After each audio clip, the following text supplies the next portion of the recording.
Ratu adil hanya 2 tahun 4 bulan memimpin negara dan pemerintahan, seluruh rakyatnya hidup adil, makmur, sejahtera. Seluruh rakyatnya menjadi orang yang kaya harta. Apakah dia adalah Paus Fransiskus? Jawabannya adalah tidak. Tidak sama sekali. Walaupun toh Paus Fransiskus adalah pemegang kedaulatan negara Vatikan di kota Roma, Italia, dan sekaligus sebagai pemimpin tertinggi agama Katolik, namun beliau tidak menjadi seorang pemimpin yang hanya selama 2 tahun 4 bulan mampu menjadikan seluruh rakyatnya hidup kaya raya. Tidak. Lalu apakah dia adalah Jokowi? Apalagi Jokowi. Jokowi sudah 2 periode memimpin negara dan pemerintahan. 2 periode itu ya kurang lebih 10 tahun. Rakyatnya masih banyak yang pengangguran, rakyatnya masih banyak yang terjerat pinjaman online, masih banyak rakyatnya yang hidup menderita sengsara. Lalu siapakah pemimpin yang hanya selama 2 tahun 4 bulan menjadi pemimpin negara dan pemerintahan, tetapi mampu membuat seluruh rakyatnya hidup kaya harta sejahtera? Jawabannya adalah Khalifah Umar bin Abdul Aziz. Khalifah bin Umar bin Abdul Aziz bin Marwan bin Abil As bin Umayyah, yaitu khalifah yang ke-8 dari Daulah Bani Umayyah.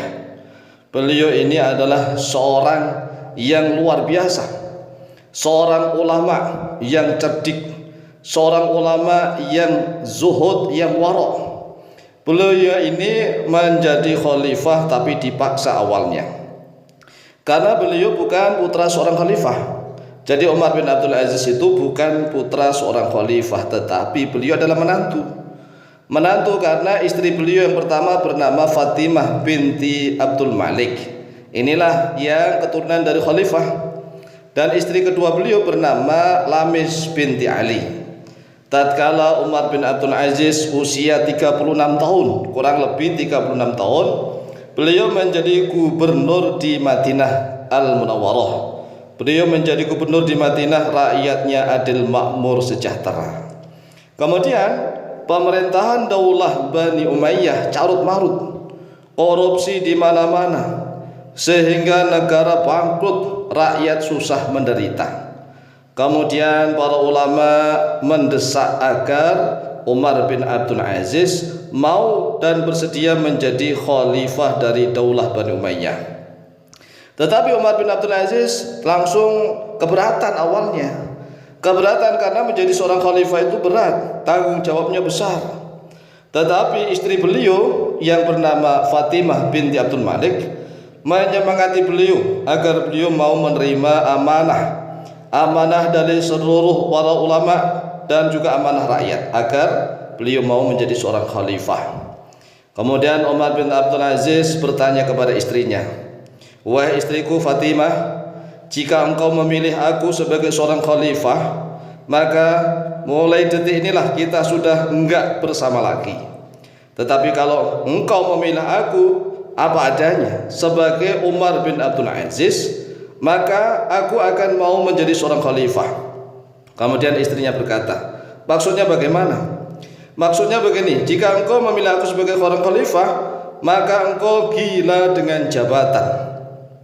Tetapi jika engkau memilih aku sebagai Umar bin Abdul Aziz apa adanya, maka engkau akan menjadi istriku selama-lamanya." Kemudian istrinya memilih, "Sejak awal wahai suamiku, aku memilih engkau sebagai suamiku apa adanya.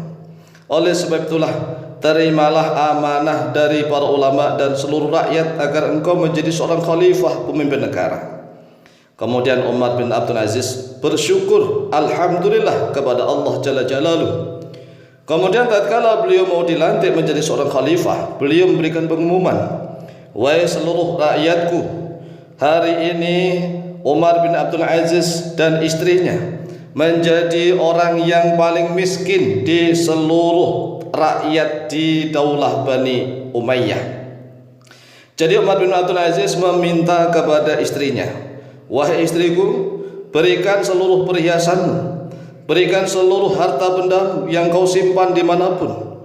Maka hari ini seluruh perhiasanmu, emas, permata, berlian, seluruh keuanganmu kita serahkan ke bendahara negara, kita serahkan ke Baitul Mal agar menjadi kas negara. Kemudian istrinya dengan sukarela memberikan seluruh harta kekayaannya kepada sang suami. Kemudian sang suaminya menyerahkan harta kekayaan itu ke kas negara. Dari perbuatan Umar bin Abdul Aziz inilah banyak sekali pejabat-pejabat dan seluruh rakyat yang menjadi konglomerat ikut-ikutan berlomba-lomba untuk menyerahkan hartanya ke kas negara.